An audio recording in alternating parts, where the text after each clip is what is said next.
Action star विराज भट्ट अभिनीत बहुप्रतीक्षित नेपाली चलचित्र राम नाम सत्यको अफिसियल ट्रेलर भोलि दिउँसो ठिक 1:23 सार्वजनिक हुने भएको छ।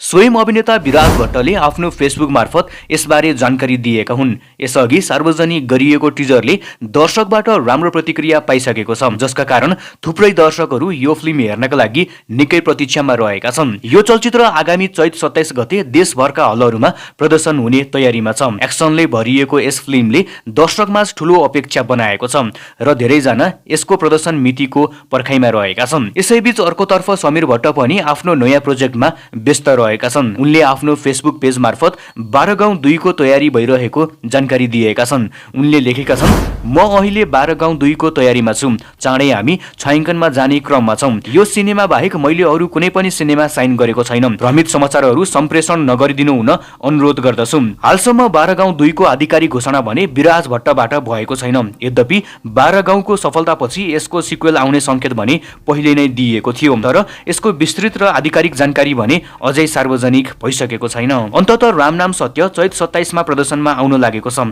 तपाईहरू कतिको एक्साइटेड हुनुहुन्छ यो चलचित्र हेर्नका लागि? आफ्नो प्रतिक्रिया कमेन्टमा अवश्य गर्नुहोस्।